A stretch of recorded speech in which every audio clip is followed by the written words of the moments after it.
Alrighty. Cool. So it looks like we're live on Facebook. Good morning, everybody. Thank you for joining us today. Um, Welcome everybody. We're gonna give everybody here a few minutes to settle in. Um, hey Noe, good morning. How are you? Good morning. Good morning, everyone. Happy Tuesday. Happy Tuesday. Almost hump day, right? Yeah, yeah, we're almost at that middle of the week. That's when I kind of start thinking like, should I start a new project or should I just wait till Monday? No, right? Stacy's like, no, that's a Monday problem. Let's finish this week. Don't overwhelm yourself on don't overwhelm yourself on Tuesday. At least give yourself till Wednesday till you start doing that. Yeah, yeah. So for sure it's not Fridays though, because that means you're gonna be working the weekend. Oh man. Stacy's like, no, I don't like that. But Mm-mm. then we have somebody new today, Robert, right? Um, but yeah, Robert we're gonna be will just step jumping out for in. a moment, but maybe towards the end we'll have him, Okay, yeah, no worries. We're giving everybody a few minutes to get ready. This is being streamed live on Facebook, LinkedIn, and YouTube. So can't wait to hear the presentation today. This is a presentation you did as well at the fest, right? No way. Yes, we Yeah, did it. yeah. Actually, I think it was Stacy that presented this at our in-person event. Oh, perfect. Yeah. So for everybody that missed that breakout session, we brought it back by popular demand. So now we're back and we get to hear from Noet this time. Of course, Stacy did an awesome session there. If you were there, let us know if you actually saw it. But let us know also where you're following us from. Stacy, where are you based out of? I'm out here in San Jose, so Northern California, covering the Bay Area market with outshoots into Sacramento and Stockton. But we, as a team, try to cover really anywhere people are. So if you haven't met any of us locally, please reach out. We can do things virtually as well as get you connected with others. Robert as well. He'll hopefully be back before the end of this. He and I both cover this market together, but we have a great partner on our team in Noe. So you're all very lucky to hear from him today. Nice. Thank you, Stacy. And Noe, where are you based out of? I'm located in Los Angeles as well, so I'm part of our West Coast team. We actually have a great coverage in different parts of the West region. So if any of you guys are interested, as my colleague Stacy mentioned, with the use of technology just as today, we have so many possibilities. So we look forward to having meeting you guys, and anyone that's interested, we're glad to connect after. Perfect. So thank you for that, Noe. So now we're going to go officially with official introductions. Thank you, everybody, for joining us today. My name is Vicente Hernandez with Latino Tax Pro. And today we have our great partners and friends, colleagues from JP Morgan Chase. Today we're actually going to be talking about what's our topic for today, Noe? Navigating your cash flow. Navigating your cash flow. So Noah's going to be giving you some pointers today, and I'll let him introduce himself, and from there, just talk a little bit about the presentation. But first and foremost, I want to introduce you guys to Stacy. Stacy's been a big part of the team. She was, as I mentioned earlier, she was at the fest. So if you saw or were at the fest, you may have seen her. Noah was also there. But Stacy, do you mind introducing yourself to the people that didn't get a chance to say hi to you at the fest? Of course. Hi, everybody. My name is Stacy Dickinson. I'm a senior business consultant here at Chase Bank. I'm working with Chase for Business. Our goal is to help small business owners to find ways to scale and grow their business through education, mentorship, coaching, and connections. My favorite thing about doing this role is that I was once a business owner and had nobody like myself to help me get through some of the trials and tribulations that we all face as business owners. So just know that Noe, myself, and also Robert are all happy to be here with you today and moving forward to grow your business, your networks, and even for those of you who are working directly with business owners to help the business owners that you also serve. Awesome. Thank you, Stacy. And Noah, do you mind introducing yourself to the people again that didn't get a chance to meet you and talk to you at the fest? Yeah, no problem. Once again, happy Tuesday, Noe Castillo. Same as my colleague Stacy. I'm also a senior business consultant within the LA market, and we're very excited to be here today and definitely share one of the hottest topics that, aside from the access to capital, which is navigating your cash flow.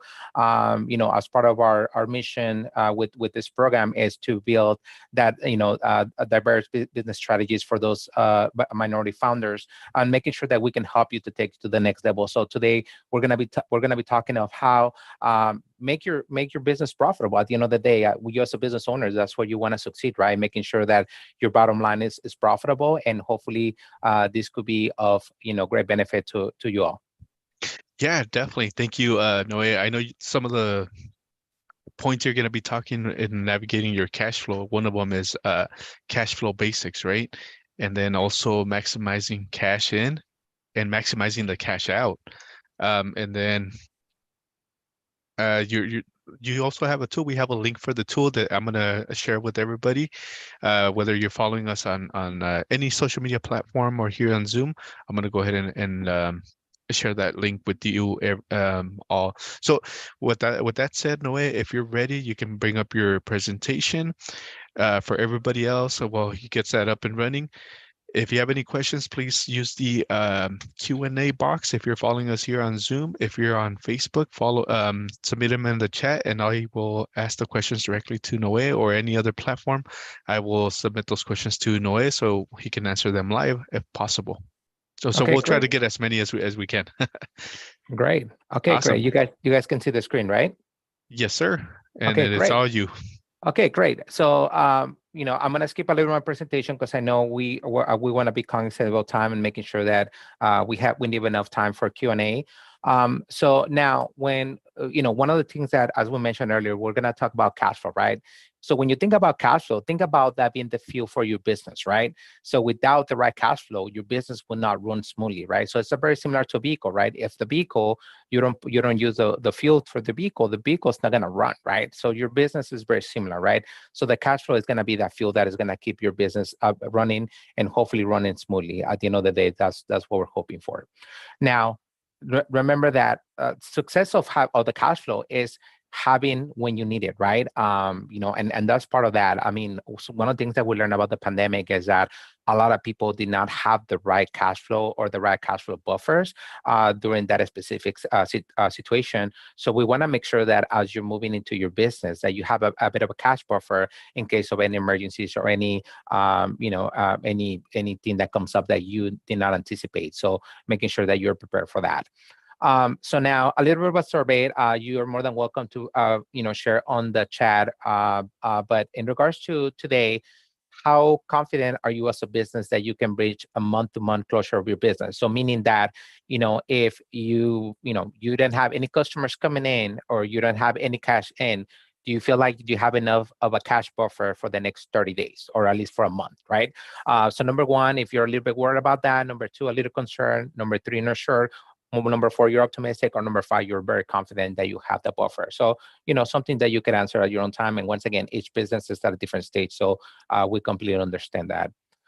Now, some of the topics that we'll cover today, part two, we're going to talk about what are some of the cash flow basics. Part two, we're going to talk about how to maximize your cash in, making sure that you're definitely taking advantage of all that revenue coming in. Number three is how to minimize your cash out or maybe minimize some of those expenses. And number four, make cash work for you. So let's talk about cash flow basics first, right? So now for those that you guys have your workbook, I'm hoping that you guys have that. We're going to be referring of page 3 of your workbook. So let's talk a little bit of that. Now, a little bit of a fun fact, and this is based on a survey between 2013, 2017. 50% of our small businesses currently today are operating with less than 15 days of cash buffers, right? So think about that, guys. I mean, right now, we're saying that 1 out of 2 businesses, they only have enough cash buffers to operate for the next 2 weeks, right? So we are hoping that we can change that, or with this financial education, we're hoping to change that because we like to see minimum at least a month or 2 months as a cash buffer into your business, right? So something that that it's quite interesting for you guys to know, right? Now, as we mentioned earlier, right, sheltering from the storm. So this is when the cash buffer becomes very important because, as I mentioned, right, whenever you have an emergency, hopefully there's not another pandemic, but if there was a pandemic, do you have enough cash buffer to run your business for the next couple of weeks, the next month, hopefully the next couple of months? Even if it's 90 days, be great, right? But be prepared for that whenever you don't expect it, right? So that way you're not running into issues to pay your bills for your business. Now, when we talked about type of inflows and outflows, right?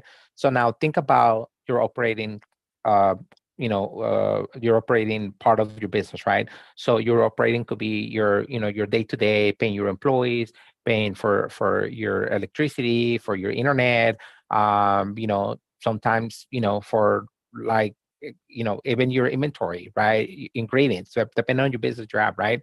So it's important that you understand the money that is coming in, the money is coming out, right? Also investing into your business, right? So if you have a piece of equipment that you need to invest on to make your business more profitable and being able to help you bring more inflows instead of outflows, invest back on your business, right? Buy that piece of equipment or get that extra people that is going to help you to bring more money into your business, right?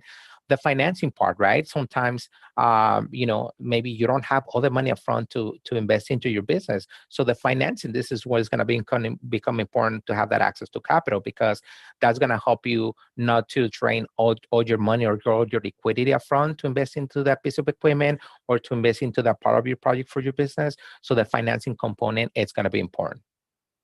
So I think a lot of you guys are going to be familiar with this part of what we're going to be talking about. But for many of you guys, I'm pretty sure you guys are using QuickBooks or any sort of accounting software to keep a track of your daily expenses, on your inflows and outflows. So it is important that you have a cash flow tool. So we in our program, we do provide a free cash flow tool for you guys to use at your own convenience, 100% free, which is chase.com/cash flow analysis. Something to give you perspective on where you are in your business, right? Especially year to date or even month to date, something that you can break down at your own convenience. So let's take a look at this as specific example. And this is I'm referring to page 5 of your workbook. So for this specific company, let's talk a little bit of kind of what they're doing, right? So in their inflows, they're having their operating inflows. So they're having sales of their services, which it's an online service for their logo work. So this was a one-time payment that they received at the beginning of the year for $5,000. Right, and then for the second part of the operating, this business is also receiving other income for royalties, maybe for some returning fees that they're doing, and this is actually a fixed monthly income that they're receiving every month for $2,500. Now, also as part of the inflows, it seems like they have either a property rental income for a shared space for their actual commercial space, which actually that happened with a lot of business owners where they might sublease a portion of their business. So in this case, they're receiving a monthly inflow of $1,200 a month. Now, aside from that, it also looks like they receive an assistance from the PPP program for a small business loan of one time of $20,000. Now, so this was all the inflow. So now let's look at the outflows as a company, right? At the same time, this company, of course, they have to pay with their payroll wages, which are going to be a monthly expense of $600 a month that they're spending every month. On top of that, they're going to have also operating expense of their general operating insurance, which is an annual payment on that, which is going to be $8,000. It looks also on that they just bought some new equipment or machinery. In this case, it looks like a new PC for $3,000, which was one-time expense. And they're also going to be repaying some of that PP loan assistance that they got, which are going to be making a monthly payment of $250 every month. So now let's compare the inflows to the outflows. What does that look like for them? So in this case, the results are as follows, right? So in their total income, their total inflows is going to be 69,400, and the total outflows is 21,200, which gives them a net a profit or income of 48,200, right?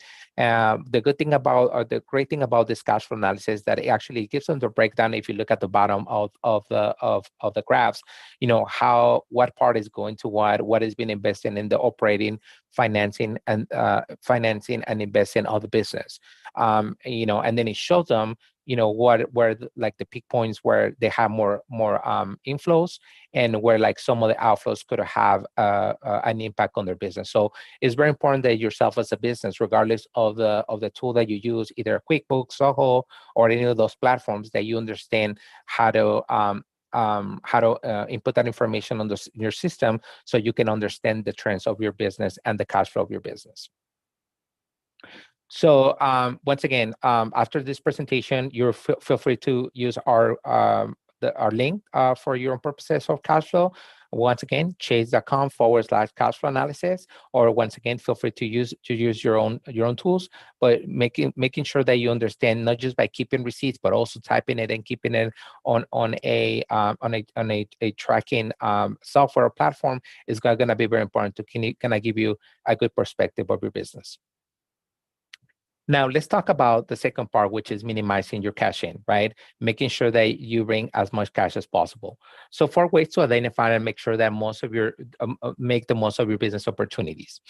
Now, know your competition. So it's going to be very important that before you go out there and you start offering your product or services, you need to understand who your competition is and how you can make yourself different to provide value to your audience or to your clients, right?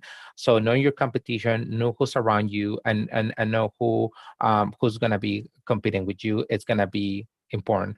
So how has your competitive landscape changed in the past year, especially after pandemic? I know that there were some businesses that went out of business, and some actually that were born from the pandemic.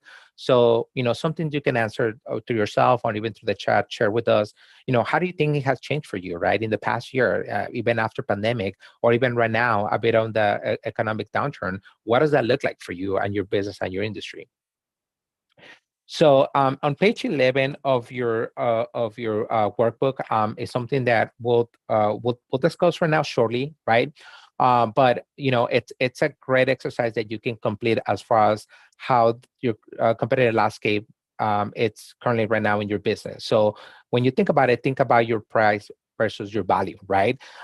So I think something that I like to compare with this exercise, something very similar to it. So think about, I don't know, for those that shop with on Macy's and those that shop with Nordstrom, right?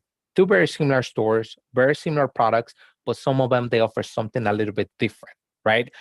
So with Macy's, a little bit more competitive prices, different type of clothing as well. But their niche is based on the price, right? With Nordstrom, once again, they work a little bit different brands, but same thing. They work with clothing brands, shoes, colognes, things of that sort. But they work more to provide you more of a customer service experience on value, on what you pay for your money, right? Making sure that you receive that top quality service. So once again, even though they're very similar brands on the products and services that they do, 2 very different brands. So in your case, you can do something very similar to you, understand some of your competitors on who they are, what kind of profit, what kind of prices they drive, and what's the value on the prices they do. So something definitely worth considering for your business. Now, let's look at an example of this specific business. So this is specific business, right? They do transportation, right? Now, with this specific business, right, they're actually ranking themselves on number 5 on their scale, right? Which is right here, right in the middle of the graph, right? Now, in this specific one, they're also listing, their different prices and value rating of who they are, and also as well as the price rating. So once again, it is important that you can decide yourself as a business. Am I trying to really capture an audience based on my price, or am I trying to capture an audience based on my value? How do I maximize my cash in based on my strategy as a business, right? So it is very important that you put yourself and know your landscape and your competition, so that therefore to customize your product or services to your audience and the audience that you're trying to capture. Segment your customers. So segmenting your customers also could be a great tool to maximize your cash in coming in. So know your customers so that you can more strategy build the loyalty base and expand your base. So what do we mean by that?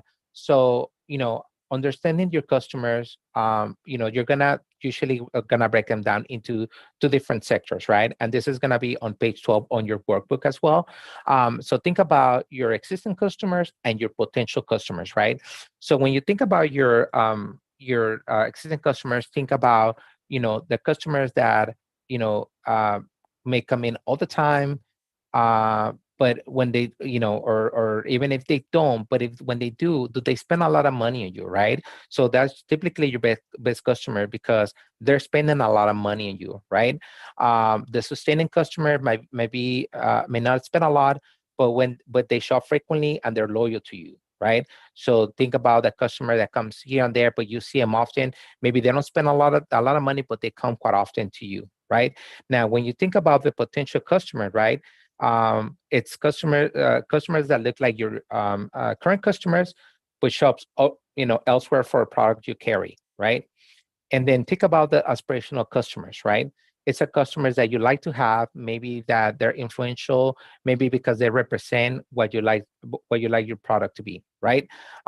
So think about that potential customer that you're pursuing, even if it's a consumer, or even if it's a commercial client, right? What does that look like for you, right? Think about that potential customer that you want that prospect to be, so that they can eventually carry your product or services. That's something that you want to pursue, right? So think about segmenting your customers on who they are, right? So when you're looking at this question, clients, as mentioned before, right? What does this type of people typically fall into the customer? What sales goals are you going to set for these customers, and in which way you're going to reach out to these customers, right? And that's going to be for all of them, for your best customer, your sustaining customer, your lookalike customer, and your aspirational customer, right? As we mentioned before, these are going to be from your existing and your potential customers. So making sure you understand who your audience are and what are going to be your strategies to attract those customers. So in the chat, something if you can share with us, what new insights have you discovered recently about your customers, right? How their preferences have changed, right after the pandemic, or how they even changed nowadays with a little bit some of the challenge with the economy, right? Do you feel like your customers are more conscious about spending? Or you feel your customers are coming more to you? You feel that you're driving, momentum in your business? Do you feel that you are getting, more clients, questioning about certain things about your value, your pricing? I mean, what does that look like for you, right? It might be a little bit different. So now, when you think about the value segmentation, right, make sure, once you identify the different segments, you can make sure that you can tailor your communication, right? Like sometimes I can tell you, and something that a lot of companies do quite well. A lot of them, they send you different type of emails, and sometimes not just the emails, but sometimes they might send them to different frequencies, right? So once again, understanding your audience and making sure those audiences, when are the possibilities that they might see your communication, tailoring to them. That's going to be important, right? Then also creating a reward loyalty program. That's very important. So those that like to eat out, I mean, think about like a Subway. They have like a loyalty program, or maybe Chick-fil-A or any of those guys. They do it with a purpose because they want you to come back. They want to make sure to say, hey, if you come and you spend this much money, we're gonna reward you with either some free food, discounted price to, the more times you come in, the more discount we'll give you, things of that sort, right? And also make sure that you identify new audiences. What is going to look like for you, right? If you're trying to reach out to a new market, what's going to be your new strategy to reach out to the market, and making sure that you segment to them, and making sure that you capture a good portion of that market. That's going to be important. Consider your prices, right?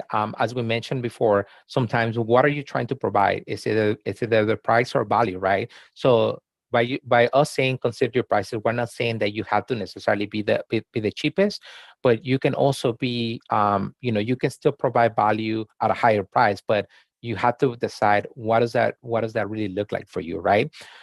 So keep in mind, habits change, cost shift, competitors attempt new strategies. So with that, you have to adapt as well. You have to become competitive as well. So make sure that that becomes part of your strategy. So now, when pricing, that's good for you and for your customers. So when you think about it, think about how can you perhaps bundle your items or services for your pricing, right? Now, if you can offer your clients maybe a bit of a discount, either buying higher volumes from you or they're buying more units from you, what does that look like, right? Now, if your customers might not, because keep about it, as we mentioned earlier, right? Cash flow is important for a lot of businesses. A lot of these businesses, especially if you're looking into commercial accounts and things of that sort, maybe some of these businesses might not have the liquidity on the spot, but they're trying to buy more items from you. Then think about what term solutions or favorable payment terms you're going to offer to your clients, so therefore you can have more of them buying your products or services in the long term. So that could be important. Collect your sales. This is very important. A lot of businesses, they go out there, they offer their products and services, and they're like, oh my God, I have not collected on my sales, or they take longer than they should, right? Depending on your product or services, you gotta set that expectation up front with your clients, right? Like in some cases, you might have to collect at the time that you complete your product or service. And sometimes if you have a 15-day, 30, 60, whatever the case might be, make sure that you're setting up those reminders. So making sure that you're setting that, right? So being clear and setting an efficient process of collecting receivables can help you avoiding those bottlenecks, right? Making sure, like I said, that even if you have a 30-day or 60-day, whatever the case may be, send them a quick reminder in the middle. Hey, your payment is due in the next following days, or this is a friendly reminder that your payment is due on this date, right? That could kind of help you, making sure that you don't run into those issues. So how to improve your receivables process. So make sure that you update your payment policies. Make sure that you invoice faster, as I mentioned earlier, right? So even if the bill is not due in 30 days, send them that email, the invoice ahead of time. Once they receive that invoice, send them a reminder. What does that look right? Right? Make sure you monitor and follow up your accounts receivable, right? As I mentioned earlier, right? It don't matter if you send them an invoice, but if you don't do a follow-up, how are you going to collect the money, right? Make sure that you also keep track of your bank accounts, right? You don't want to fall into that, issue where a client already paid you and you do a follow-up and say, hey, you haven't paid me. And they're like, wait a minute, what are you talking about? It has been sent, 2 days ago. And, check your accounts, make sure you also make the call, right? And make sure that you focus on process efficiency, right? Making sure that if right now you're only sending, a bill or an invoice and you don't do follow-up, you might need to do that follow-up, or instead of one follow-up, to do 2 follow-ups, right? You have to adapt as well to make sure that you create an efficient process to make sure that you receive your money on a timely manner. Now, in the chat, something that if you guys could share, it'd be amazing. Do you guys have a creative approach on generating your revenue that you'd like to share, right? One of the things that we constantly encourage with a lot of business owners is, to share some great ideas. So share some ideas that they can help other fellow business owners to help their business thrive. So, it's something that you'd like to share, we'll welcome that on the chat. For the purposes of time, we're going to skip a little bit on this example, but something that you can definitely read on page, I believe it's 13 of your book. Some ways that you can making sure you do some adjustments into your receivables. Now, let's talk about minimizing cash out, right? So we talked about different ways that you can, bring your cash in, capture more audience, bring in new clients, making sure that you're collecting your receivables, within a timely manner, and making sure that you don't run into bottlenecks, right? But now let's talk about how you can control some of your cash out or some of your potential expenses. Now, knowing where your cash goes can help you the right size of your spending, right? So knowing about your operational business, when you should do the right expenses, and where should allocate some of your expenses could be very important. So now let's talk about your vendor relationships, right? So, having vendor relationships is going to be very important because, you can talk about some of those terms that could potentially help you, create get maybe a discount with your vendors, maybe for them to give you a little bit long term. So what does that look like, right? So you know so one of the things that you should be asking is, how has your business changed? Has your cash position changed? Has your vendor changed? And could there be other options in case your first vendor does not work, right? So something that we usually encourage is, when you're talking about your vendors, right, make sure that that you keeping them in constant communication. And even though if you have used a vendor for a long term or a long time, make sure that you're also talking to other vendors that sell a very similar product. So make sure that you're getting a competitive pricing to what you're getting, based on your product or service. So, knowing your vendor relationship could also help you minimize some of that cash out and making sure that you're not overspending on that. Now, this is another great exercise on page 16. When we're talking about vendors, page 16 of your workbook, something that I will not spend that much time today because of our time constraints, but something definitely that we highly recommend that you do at your own time, on their chase.com/vendor analysis, is listing your vendors, right? I mean, think about your vendors, like who are your first top-notch vendor that you use all the time, that your business relies so much on. Think about the importance and kind of the value that they bring, right?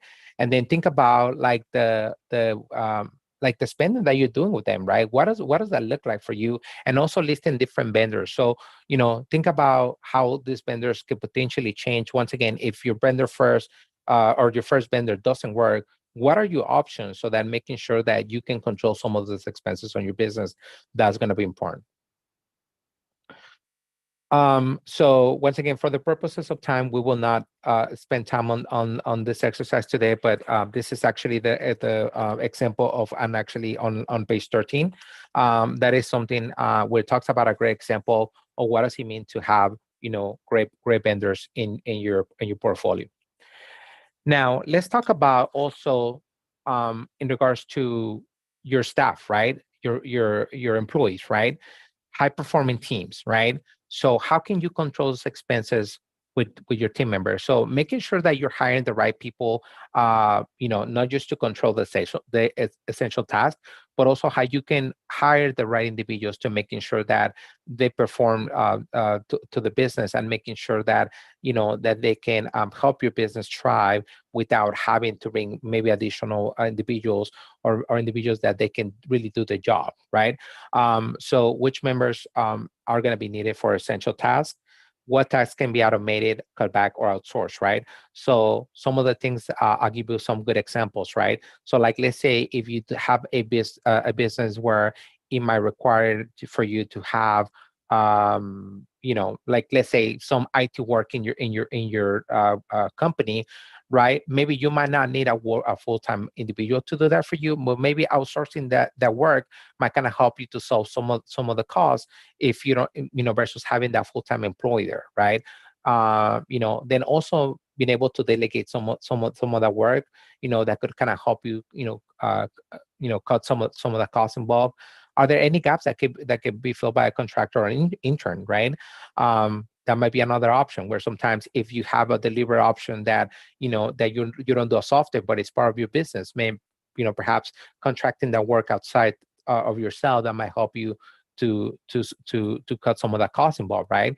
Now, if your business is seasonal, right, is seasonal staffing an option? So instead of having full-time individuals all the time into your payroll, maybe just hiring those individuals as a part-time basis as you have those high seasonalities. So a great example of that could be right now, as we're moving towards end of the year with the holidays and things of that sort. What is that going to look like for you guys? Being able to fulfill the demand of the season, right? Perhaps, like I said, that seasonal staffing might be the way to go, instead of just having additional full-time employees. So just be aware of how you create those high performing teams that can help your business by being able to provide that extra performance and still being able to control some of the costs involved into your business. Real estate. This is another big component into the cost of any business, right? The first question that you should ask yourself is, do you really need the space that you currently rent or own, right? We come across a lot of businesses that sometimes they have this huge commercial space that sometimes they're either leasing or leasing or owning, but sometimes they don't really use all the space. So sometimes perhaps being able to attract another business that could kind of help you with some of the costs by subleasing that space, that might be the way to go for your business, right? Or sometimes even renegotiating your lease space, right? Like you're saying, you're telling the landlords, hey, you know what? Currently right now I'm using this space, but I don't think I'm going to use this at all.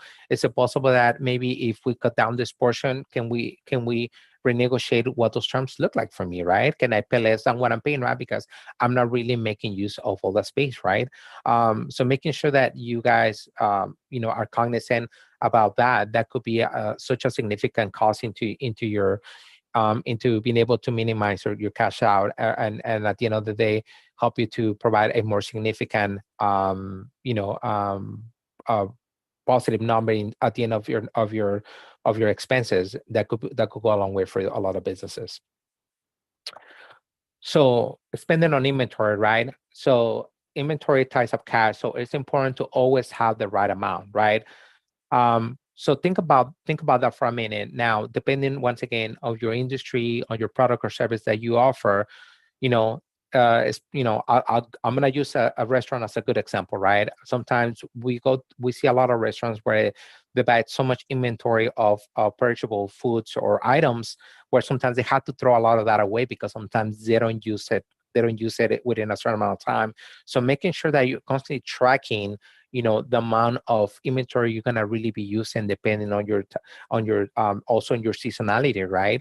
So I'll give a good example. So if you're a restaurant and maybe during the summer you're not as busy as you are towards the end of the year during the holiday seasons, maybe then you shouldn't buy as much during that summertime, right? However, if you are, same concept, if you're a restaurant and if you find a good deal of, of to-go boxes that you can buy in bulk, that could kind of help you in the long run, and if you're getting them at a really cheap cost, then that might be the way to go, because that's something you're going to be able to use in the long term. So therefore, then you can buy on that, right? But I'll put it into something completely opposite. Like let's say if you're a clothing store and you buy so much inventory from an item that is not selling, and you're just stocking in your back, then that could be an issue, because you're not moving that inventory and you're spending money to save that inventory in the back warehouse, right? So it is important that you understand how your inventory can also impact the cost of doing business. So for the example, we will skip the example, but once again, if you'd like to refer on that, that's going to be on page 15 of your workbook. So please, read that at your own time. I think these are really valuable examples of what it means in being able to control your cash out. Let's talk about marketing, right? Marketing is another great component where a lot of businesses can control some of their cash out going out, or minimizing their cash out. So focuses on marketing expenses, that are going to be able to deliver to you, right? Sometimes we have some businesses where they spend sometimes, hundreds or even thousands on a monthly basis, and sometimes they're not seeing the ROI, right, or return on investment, right? So what does that mean for you, right? So yeah, there's, marketing, it's a little bit about science, because sometimes it's a bit of a formula that you kind of have to create for yourself and your business, right? But you have to have a specific. You have to have what's your specific goal, how are you going to measure it, how are you going to achieve it, and what are the time bound goals on that goal, right, for marketing, right? So a good example, you can say, hey, you know what, I'm hoping to I can increase, 10% of new clients, I'm going to spend, for the year, I'm going to spend 5,000, right? I'm going to send out of those 5,000, I'm going to do an email blaster, which is going to consist of 3,000 emails, right? And I'm going to do it for the next, I'm going to do it for the next 2 quarters or the next 6 months, right? And, out of that, what's a number that I'm hoping to get back from those emails, right? So if it's 3,000, I'm hoping to get 10-15% response on that. And out of that, can I capture half of that? I mean, that's what you should really look at when you're looking at marketing, right? And also creating budgets of what that's gonna look like for your marketing expense on a yearly basis can also kind of help you to control those expenses instead of just kind of winging it. So making sure that marketing could be a great tool, but also being able how to control that expense could go a long way for your business. Same thing. Same thing. Another great example of marketing on your workbook on page 15. So definitely have the time to read that. It gives you some idea on this specific business on how do they use the marketing component to their advantage. So make the cash work for you, right? As we move forward into the conclusion of our presentation today, we want to make sure that you make the cash work for you, right? Cash is king, and we understand that liquidity can become very important for a business, right? But recognizing how your money moves through your business has never been more important, right? So we talked earlier about how to maximize the cash in, always making sure as much cash as possible. And once you have the cash in, how do you control that cash out going out, right? Through your expenses. So definitely that's going to be important. So as a friendly reminder, right, using your own personal business cash flow tool is going to be important, regardless if you like to use ours or not. But once again, for the reference to this group today, we have this one completely free at chase.com/cash flow analysis. But for those that are using QuickBooks or you have a QuickBooks, learn how to use it, learn how to become more familiar with it, right? Because using these tools can be an eye opener for a lot of businesses, making sure that they're they're doing the right practices on a daily basis to maximize the cash in, minimizing the cash out. That could be very important, right? So now, after going through this presentation today, and we wanted to make sure that we finish on time, right? How do you feel? Do you feel more confident about your cash flow, right? And we put that poll in front of you guys, right? So, you don't feel confident, you're not sure, a little, or hopefully yes, right? So, we're hoping that with this presentation, we kind of create a little bit more, more confidence on what that would look like for you and your business based on your product and services, and making sure that you understand your business a little bit better on how you can control some of your accounts receivables, accounts payables, that that could kind of help your business, reflect a positive bottom line at the end of the year. That's what we're hoping for. So with that being said, I'll turn it back to you, Vince. Awesome. Thank you. Thank you, Noé. This is a really, really great information. A lot of great key points that you brought up. And again, thank you everybody for taking the time to answer the polling question. So it seems like we have 43% of the audience saying a little. So I guess the question is, after this course, do you feel more confident about your ability to manage cash flow? So 43% of you said a little, and a whopping 57% said yes. So this is a really good information.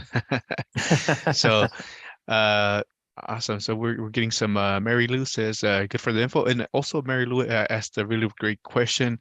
Would this be recorded, and where can I see it after this presentation is done? You can view it in any of our social media platforms. That includes LinkedIn, YouTube, and Facebook. And mainly Facebook, that's usually where everybody goes. But YouTube is definitely a good place, and LinkedIn as well. So I put the links in there in the chat for everybody, and I'll put them in the Facebook chat.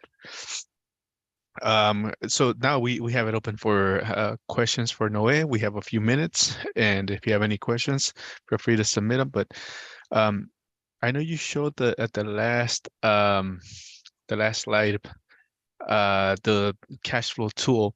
How does the Chase Business Cash Flow tool differentiate from other tools in the market? Noe, can you tell us a little bit more about that? I mean, the cash flow tool that we provide, it's a great tool that could give a lot of businesses a little perception of what the cash flow tool should look like for them, right? Once again, that's just our own software that we provide. But I know that there is some more ideal tools for some clients, like I mentioned, QuickBooks or any of those that are out there. Those could go a little bit more detail, right? But the reason why we kind of built this for a lot of clients is because a lot of clients, they don't use any sort of cash flow tool at all. I mean, a lot of them, they just save the receipt, they throw them in a box, and at the end of the year, they just take it to their CPA, right? And I'm pretty sure a lot of people in the public are gonna say, "Oh yeah, I know that," right? Yeah. So we trying to kind of help a lot of these clients to get used to the technology so they can use it to their advantage, right? And they've been able to, like, every month, as they're going through their inflows and outflows, right? Throw it on that platform, on that app, and this is what we provide this one. So this one could be a little bit more basic to, like I said, to some other ones that are out there. But we Yeah. want to provide a tool to these individuals to kind of start getting used to using the technology to their advantage, to kind of see what they're currently at with their business, especially understanding their monthly trends, and then also understanding seasonality, which could be very important for a lot of businesses. Perfect. So basically what you're saying is that if you haven't done so, this is a great tool to start with to see where you're at, right? So this is a very good discovery tool, basically, to see where you're at. So I know you mentioned, like, everybody does just gets a receipt. Like most of us, we just kind of throw them and we'll see what happens at the end of the year, right before tax season. It's always fun to see those. And if you prepare taxes, let me know if I'm wrong. It's always fun to see those shoe boxes full of receipts that you have to go and do accounting for in a couple of days or so, or they wanted it done yesterday. That's always fun. But with that said, what are the most common mistakes businesses make that prevent them from maximizing their cash inflow? But that you've seen in your experience. Yeah, well, I mean, I think one of the biggest things that we see with a lot of with their inflow, is just not collecting their receivables, on a timely manner. I mean, that's a big mistake that a lot of clients do. The reason of that is because sometimes, as we mentioned earlier in the presentation, sometimes they don't really have like a set system on how they do it. They just kind of go and say, "Oh yeah, here, client, just pay me." And sometimes, I mean, let's just be honest with you, a lot of business owners, they're wearing so many hats at the same time that they get distracted. So then by the time you notice, that invoice that was due within 15 days now turns into 30 days. Now, guess what? Now these businesses are running into the bottlenecks because now they've been running without that extra cash for extra days that they shouldn't have, because they don't have the right tools or system to collect on those receivables, right? So making sure that you can even also use technology to that. I mean, I know that there's different platforms without marketing anyone in a specific, that they could do that for you as well, right? Where you could set that friendly invoice initially after completing the work, and then reminders to say, "Hey, your invoice is due in this date," right? And you can do just one reminder, two reminders. I mean, I think by two reminders, that should be more than a good sign telling the client, "Hey, you gotta pay me," right? Yeah, exactly. Right, Before I but start knocking on your door, right? exactly, right. And then I mean, just to be fair also to those parties, right? I mean, that's what the reminders are there for, because they're also business owners that they also get Yep. distracted. It's not that they don't mean to pay you. Sometimes they just get distracted. So by them getting the reminder, say, "Oh yeah, you know what? Yeah, that's right. I forgot to do that." So sometimes they might send you that ACH or mail you the check or whatever the case might be. Yeah, exactly. Because I know I've heard some of the questions coming in, and this is just from our tax side, is how do I charge my client? He owes me, or they owe me, or their payment didn't go through and now they're not answering. So yeah, definitely a couple of reminders here and there doesn't hurt anybody. Or Yeah. just charge them double next year. Yeah. Well, and then and also being able to open your options of taking payment, right? So what I mean by that is, like, I mean, I'm pretty sure all our business owners would rather get pay cash, but once again, as mentioned earlier, sometimes they don't have that. Sometimes they might have They might need to rely on credit because maybe the cash flow might be a little bit untied on that. So you might need to open yourself to being able to take a credit card as a form of payment for those that if you don't want to go through those issues of now you're restraining your own cash because they don't have cash. Hey, I take credit cards as a payment. Here's my platform. I'm gonna send you my invoice, pay with your credit card there, and I'll get my payment, right? So just being able to adapt to those changes and provide other options could go a long way for a lot of businesses. Yeah, and basically what you're seeing is use all these tools that are within reach, right? Within reach of your hands. You have credit card swipers. Now we have Zelle, Apple Pay, Google Pay, whatever type of pay or form of PayPal, I guess, is also another popular one that people like to use. But definitely use those tools. Doris has a question here. She says, "What is best for bookkeeping?" Not sure if you can elaborate a little bit more, Doris. So Noe can help us out. And so in addition to that, and I know you have these presentations and you have a lot of resources at JP Morgan.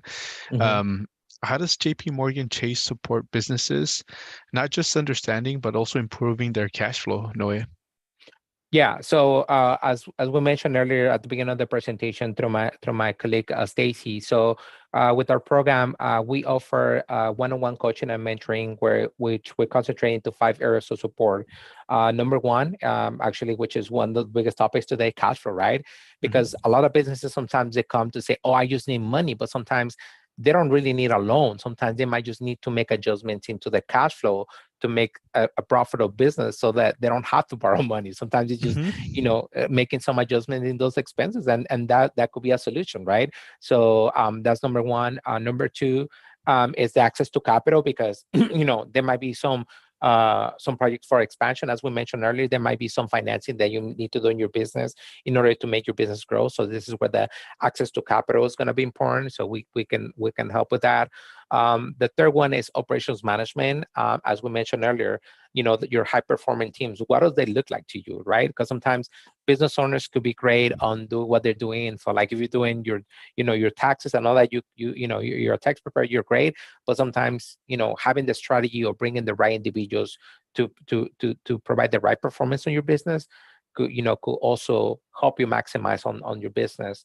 Number four is business development, not just to help you with marketing strategies, but also to help you maybe become certified as a business that could kind of help you, into getting some contracts or getting awarded, like, some potential grants and things of that sort that could also help your business. And last but not least, help you build a team of trusted advisors. So, getting you in front of the right individuals that are going to help your business grow, from helping some business owners connect with the right CPA or accountants, the right bookkeepers, the right lawyers, even the right bankers. I mean, a lot of you guys, regardless if you bank with JP Morgan Chase or not, even at the bank of your financial institution of your own preference, are you connecting with the right banker? Do they know your story?